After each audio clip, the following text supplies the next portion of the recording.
4,500 years ago, when much of the world still lived in scattered villages of mud and timber, a civilization along the Nile River was already thinking in stone. The annual flood of the Nile had just begun to retreat, leaving behind rich black soil across the valley. Farmers would soon return to their fields, but for now, thousands of men walked westward toward the limestone plateau, rising beyond the green ribbon of life. The desert shimmered in the heat, and above it stretched a sky so vast and blue it seemed eternal. On that plateau, under the authority of Pharaoh Khufu, something unprecedented was beginning, a monument that would defy time itself, the Great Pyramid of Giza. There were no engines, no steel cranes, no explosives, only copper tools, wooden sledges, rope made from plant fibers, and the organized strength of thousands of human beings. Yet this was not chaos or blind labor. It was administration on a scale the ancient world had never seen. Officials recorded attendance. Overseers assigned teams. Scribes tracked rations of bread and beer. Entire worker villages rose near the construction site, complete with bakeries that operated day and night, breweries producing thick, nutritious beer, kitchens roasting meat, and storage facilities packed with grain. The project was not only an architectural effort, it was a logistical triumph. The first task was to prepare the ground. Surveyors stretched measuring cords across the limestone bedrock of the Giza Plateau, checking and rechecking alignment. They observed the stars at night, aligning the base of the pyramid with the cardinal directions, so precisely that modern instruments still marvel at the accuracy. The land was leveled with painstaking care. Imperfections were shaved away. Foundation trenches were cut directly into bedrock to anchor the structure permanently to the earth. In nearby quarries, the sound of hammering echoed endlessly. Workers used rounded dolerite stones to pound channels into the limestone. Copper chisels carved deeper lines. Wooden wedges were inserted into narrow cuts and soaked with water. As the wood expanded, the stone split along prepared fractures. Each block weighed several tons. Removing it from the earth required coordination and patience. Teams pried blocks loose with wooden levers, then slid them onto sledges waiting nearby. Dust coated skin and filled lungs.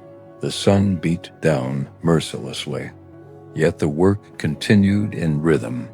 Chanting kept teams synchronized as they hauled stone across dampened sand. Water was poured in front of sledges to reduce friction, a simple but effective technique that made movement smoother. Muscles strained. Feet dug into the ground. Inch by inch, the blocks advanced. Not all stone came from the plateau itself. Across the Nile, fine white limestone was quarried at Tura, destined to form the outer casing of the pyramid. Even more impressive were the massive granite beams transported from Aswan hundreds of miles to the south. During the Nile flood, canals allowed barges to float heavy cargo closer to the construction site. Sailors navigated currents while workers stabilized loads with ropes.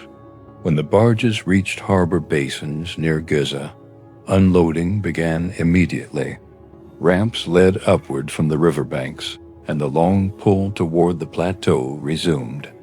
As the pyramid began to rise, its shape resembled a colossal staircase. Layer upon layer of stone was added, each course carefully aligned.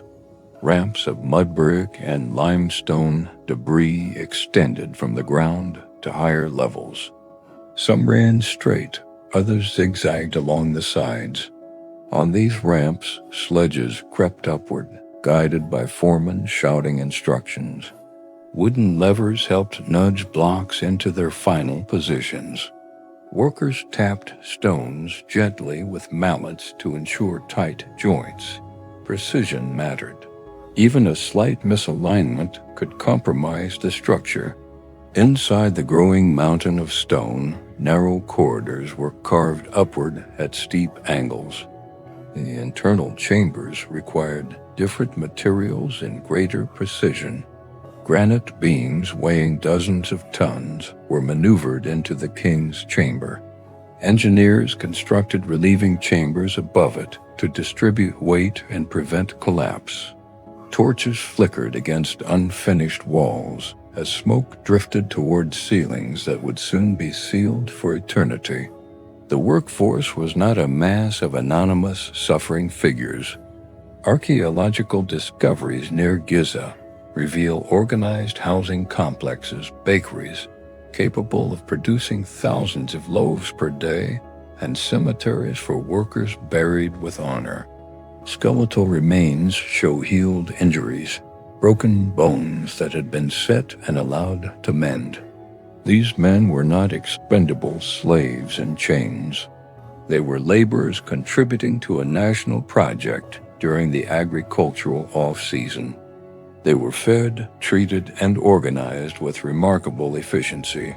At midday, activity slowed. Workers rested in shaded areas created by temporary structures or by the pyramid itself. They ate bread, onions, garlic, dried fish, and drank thick beer rich in calories. Some laughed quietly. Others lay silently, conserving strength. Then, as shadows shortened, they returned to work. Years passed. The pyramid climbed higher, dominating the horizon. As the final stages approached, the outer casing stones were installed. These polished white limestone blocks were cut so precisely that their joints were nearly invisible.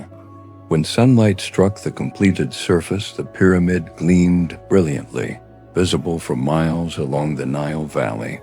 It was not the weathered, stepped structure seen today. It was smooth, radiant, almost luminous. At the summit, the final capstone was set into place. Whether covered in electrum or polished to a mirror sheen, it represented completion, the transformation of earthly stone into a symbol of eternity. Below, thousands of workers stood at the base of the monument they had built. They had reshaped a plateau into a geometric mountain aligned with the cosmos. Centuries would pass, empires would rise and fall. The casing stones would be stripped away by later generations. Sandstorms would scour the surface, yet the core would endure. The Great Pyramid of Giza would remain the last surviving wonder of the ancient world, not because of myth, magic, or lost civilizations, but because of planning, mathematics, labor, and human determination. What stands on the Giza Plateau today is more than stone. It is evidence that organized human effort can achieve what seems impossible. It is proof that long before modern machinery, humanity understood engineering, logistics, astronomy, and workforce management at astonishing levels. 4,500 years ago, under the blazing Egyptian sun, thousands of ordinary people lifted extraordinary weight. They measured, carved, transported, aligned, and built day after day, season after season, until raw earth became a monument to eternity. And in the silence of the desert, the pyramid still stands.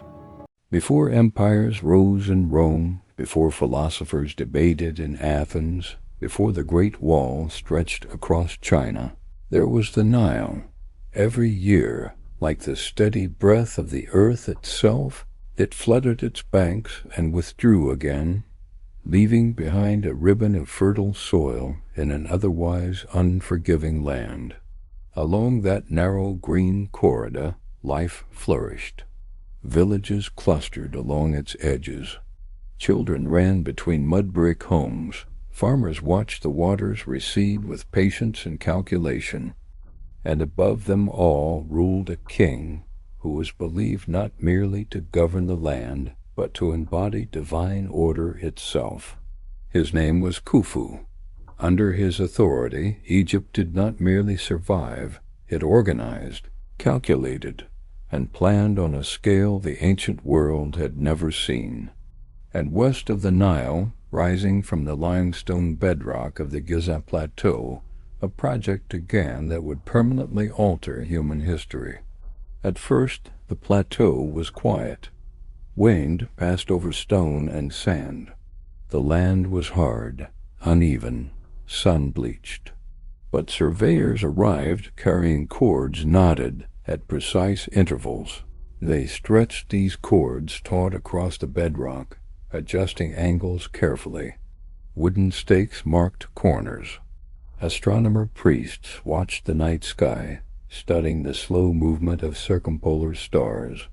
Their task was not symbolic, it was mathematical. The base of what would become the Great Pyramid of Giza had to align almost perfectly with the four cardinal directions. A deviation of even a fraction of a degree would be unacceptable. They measured, remeasured, corrected. The ground was leveled by cutting channels directly into bedrock. Workers shaved down high points and filled lower ones. They created a foundation so precise that modern engineers still struggle to replicate its accuracy without laser tools. This was not guesswork. It was intention carved into earth. Once the base was prepared, the soundscape changed forever. Quarry teams began their labor nearby. Dolerite-pounding stones rose and fell rhythmically, cracking limestone from the living rock. Copper chisels scraped and cut. Red ochre lines marked the outlines of future blocks. Wooden wedges were inserted into deep grooves and soaked with water. Slowly, silently at first, the stone responded. A crack widened. A seam opened. A massive block separated from the plateau. Each block weighed between 2 and 3 tons. Thousands would be required. The laborers were organized into crews, each with names, identities, pride. Archaeological evidence tells us some teams carried titles such as Friends of Khufu or Drunkards of Menkaure and later pyramids, reflecting camaraderie rather than oppression. These were not chaotic masses forced blindly into suffering. They were structured work units operating within a state-managed system.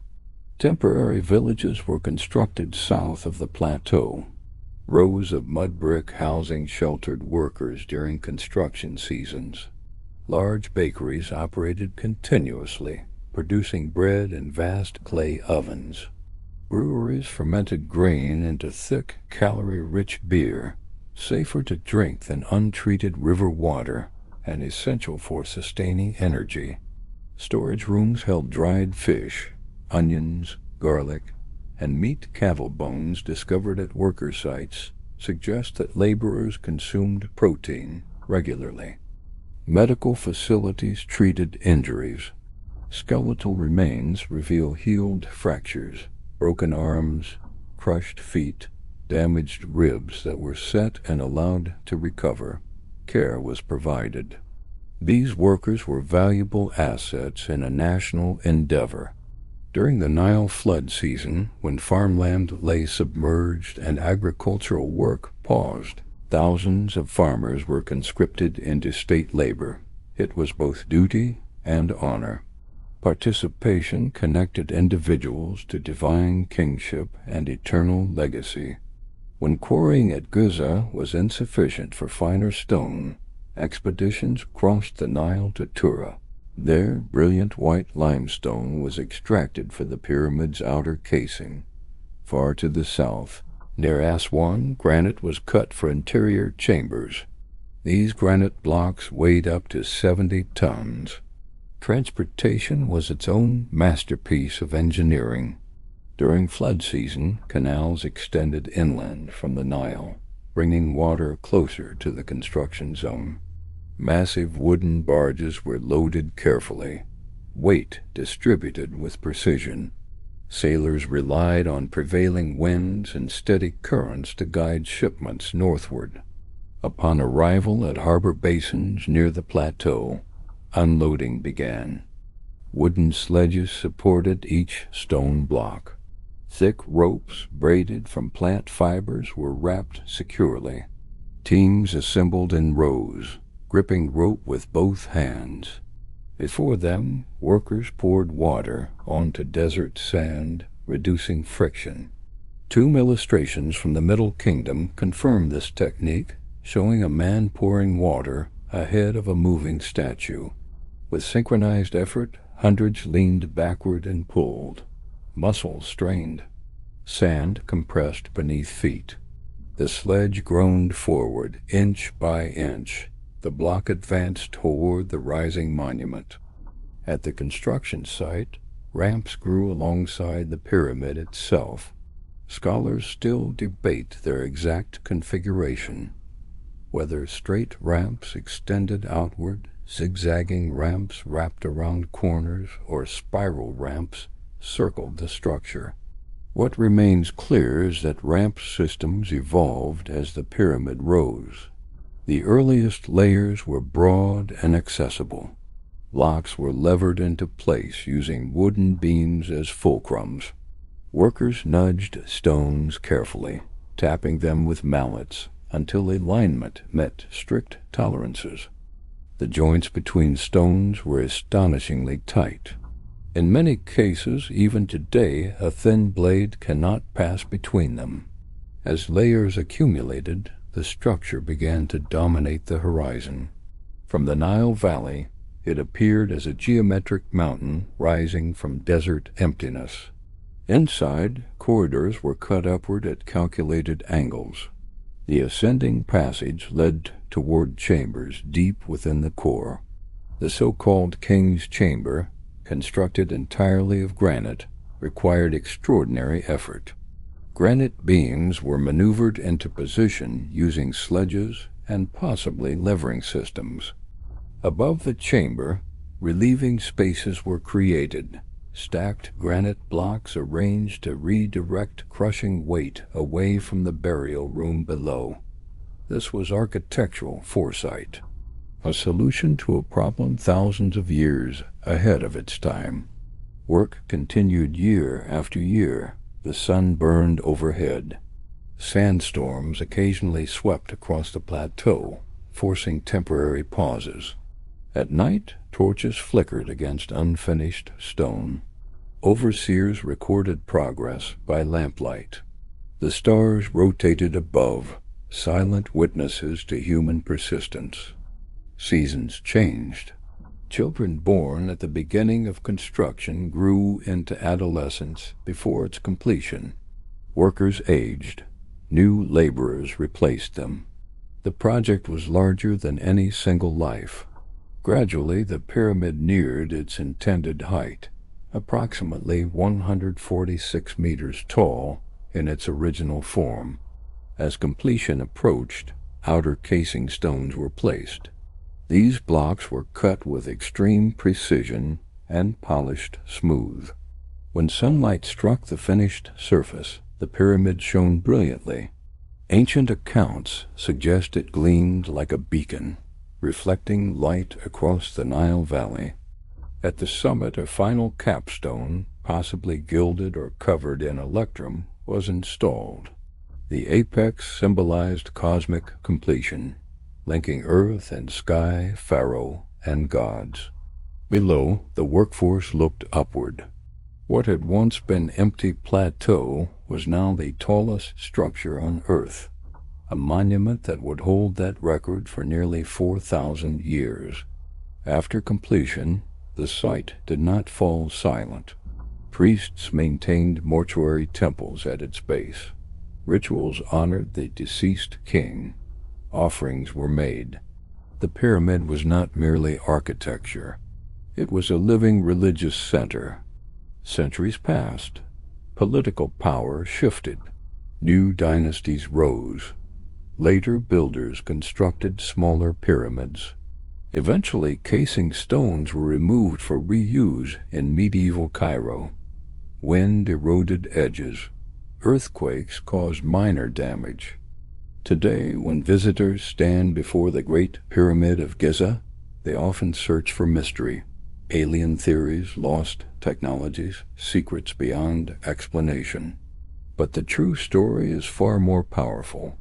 Of thousands of human beings coordinating effort across decades without modern machinery.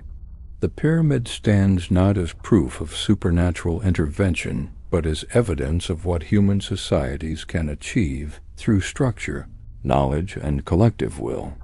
4,500 years ago, on the sun-scorched stone of the Giza Plateau, ordinary people lifted extraordinary weight. They carved geometry into desert. They aligned stone with stars. They transformed seasonal labor into eternal architecture.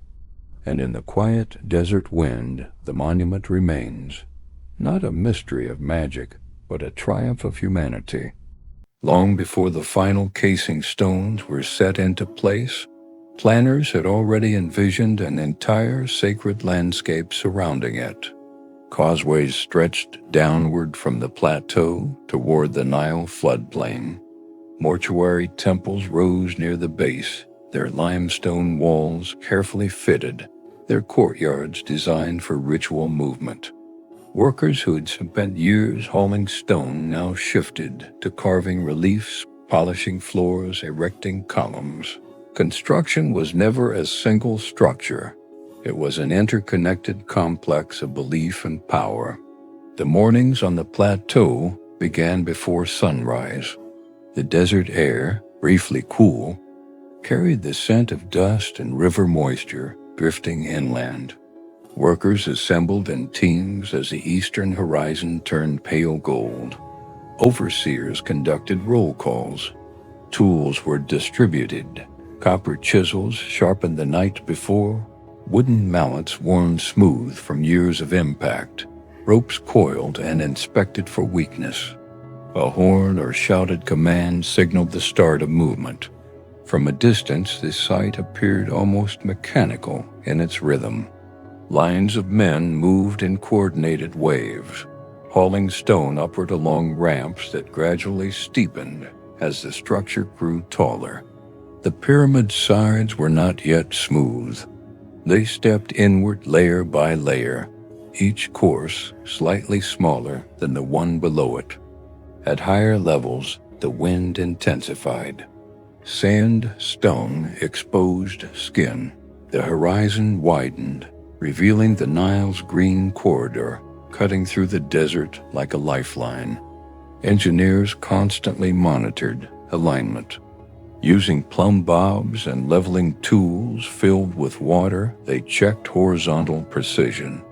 A deviation of even a small fraction could compound disastrously at higher elevations. Corrections were made immediately. Locks were shaved down. Adjustments were subtle but essential. Inside the structure, conditions were vastly different. Corridors narrowed, forcing workers to stoop as they carried tools deeper into the interior. Oil lamps flickered, casting unstable shadows along granite walls. The air grew thick with heat and the smell of smoke. Communication echoed sharply in confined passages. Granite beams were maneuvered using sledges and possibly sand-filled counterweight systems, though the exact method remains debated. What is certain is that these stones, some weighing more than dozens of modern vehicles combined, were positioned with astonishing accuracy. The king's chamber took form slowly. Each granite block was dressed and fitted with care. The ceiling beams above it, massive granite slabs stacked in relieving chambers, represented foresight that defied their era. Without these chambers, the immense weight above would have crushed the room. Instead, the pressure was redistributed, channeling force away from the burial space. It was engineering rooted in observation and experimentation. Outside, daily life continued in the workers' settlement. Bread ovens radiated heat throughout the day. Women and support laborers ground grain using stone querns. Butchers processed cattle and goats. Potters shaped jars to store water and beer. Scribes recorded inventories meticulously, not merely stone counts, but food distribution, tool allocation, and labor rotations. The pyramid was as much a triumph of bureaucracy as it was of physical strength. Injuries were inevitable. A dropped stone could shatter bones. A slip on a ramp could mean severe trauma, yet evidence shows survival. Healed fractures suggest long-term care. The state invested in recovery because skilled laborers were valuable. This was not disposable manpower. It was a workforce essential to national identity. As years progressed, the pyramid's height altered the psychology of the site itself. What had begun as an ambitious construction gradually became a dominating presence visible from miles away. Travelers approaching along the Nile would see it rising above the desert edge, a geometric anomaly against natural curves of landscape. Its scale conveyed a message without words: centralized authority, divine legitimacy, permanence. By the time the uppermost layers were being installed, ramp systems had likely grown increasingly complex. Transporting blocks to greater heights required innovative solutions. Some scholars propose internal ramps built within the pyramid's structure. Others suggest spiraling external pathways. Regardless of configuration, what mattered was continuity of movement. Stone had to keep rising. The workforce changed with time. Younger men replaced older ones. Skilled specialists emerged: master stone dressers, alignment experts, ramp engineers. Knowledge accumulated, techniques refined. What began as experimentation matured into practiced efficiency. At sunset, the site transformed. Work ceased gradually. The desert cooled. Long shadows stretched across unfinished surfaces. From higher levels of the pyramid, workers could see the Nile reflecting red and orange hues. Smoke rose from village cooking fires below. The monument, still incomplete, seemed almost alive in fading light. Completion did not arrive in a single moment of celebration. It came gradually. Fewer core stones required, more casing stones installed. The white limestone exterior transformed the stepped mass into a smooth plane. Each casing block was angled precisely to maintain the pyramid's geometry. When polished, the surface reflected sunlight intensely. From a distance, it may have appeared almost blinding. The placement of the final capstone marked symbolic culmination. Whether coated in electrum or simply polished to brilliance, it represented cosmic alignment, the pharaoh's soul ascending to join imperishable stars. After Khufu's death, burial rituals unfolded within chambers hidden deep inside the structure. Sealed corridors protected the sanctity of the king's resting place. Priests conducted ceremonies in adjacent temples. Offerings were presented daily. The pyramid functioned as a spiritual machine, designed to facilitate eternal life. Generations passed. Wind eroded edges. Political power shifted to new dynasties. Later rulers built their own pyramids, though none surpassed this one in scale. Over centuries, casing stones were removed for other construction projects, especially during medieval periods. The once smooth surface became stepped again. Yet the internal core, millions of tons of limestone, remained intact. What survives today on the plateau is not merely architecture. It is the accumulated effort of decades of organized human activity. It is the result of astronomical observation, geometric planning, logistical management, dietary provisioning, medical care, and sustained labor coordination. The Great Pyramid of Giza stands as the last surviving wonder of the ancient world, not because it was mystical, but because it was methodical. Every stone placed was part of a sequence. Every worker fed was part of a system. Every measurement checked was part of a design extending beyond individual lifetimes. And when the desert wind moves across the Giza Plateau today, it passes over the same bedrock foundation first leveled by surveyors more than 4 millennia ago. The pyramid endures as evidence that ancient humanity, without modern machinery, possessed something equally powerful: collective discipline, shared belief, and the patience to build for eternity. As the years of construction faded into memory, the noise of chisels and shouted commands disappeared from the plateau. The ramps were dismantled, temporary housing was cleared, tools were stored away or repurposed. What remained was silence and a mountain of stone. The white casing of the pyramid shone under the desert sun, its smooth faces reflecting light across the Nile Valley. At dawn, the structure blazed with gold.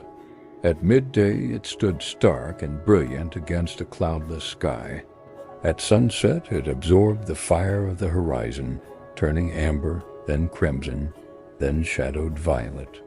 From the riverbanks, farmers would look west and see it rising beyond the fields. Sailors drifting northward on the Nile would watch it grow larger with every mile. It was not merely a tomb. It was a statement. It declared permanence in a world of cycles. It declared order in a landscape of shifting sand. It declared that human hands, guided by belief and discipline, could challenge time itself. Within its sealed chambers rested the body of Khufu, once the most powerful man in Egypt. Priests conducted rituals in the mortuary temple below. Offerings of bread, beer, incense, and meat were presented daily. Incantations echoed softly in stone corridors. The pyramid was not silent then. It was alive with devotion. But devotion fades. Dynasties change.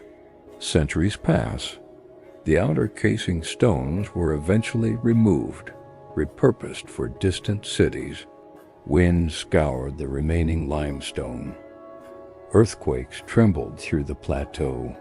The bright surface dulled, edges softened, yet the core endured. Empires rose that had never known Khufu's name. The Greeks came and marveled. The Romans stood in its shadow. Medieval travelers recorded their awe. Modern scientists measured its angles with lasers and satellites, confirming what ancient surveyors achieved with cord and sight alone. The Great Pyramid of Giza remained. It outlived kingdoms. It outlived languages. It outlived belief systems. Today, visitors stand upon the Giza Plateau and look upward just as workers once did. But where laborers saw a rising project, we see survival. We see proof that ancient people were not primitive dreamers guided by superstition alone. They were planners, mathematicians, logisticians, engineers of astonishing capability. No steel cranes lifted those stones. No engines roared across the sand. Only rope against wood. Wood against stone, stone against sky. 4,500 years ago, thousands of individuals, farmers during flood season, skilled artisans, administrators, priests, sailors committed themselves to something larger than their own lifetimes. They did not know their monument would become the last surviving wonder of the ancient world. They did not know it would still stand in an age of satellites and skyscrapers. They simply did their work, day after day, season after season, year after year. And because of that persistence, the pyramid remains, not as myth, not as alien intervention, not as an unsolved mystery, but as a testament to organized human effort, a testament to patience, a testament to the belief that something built with precision and unity can endure beyond memory itself. When the desert wind moves across its weathered stones, it carries no sound of the voices who built it. Their names are mostly lost, their faces unknown, yet their fingerprints remain pressed into the geometry of history.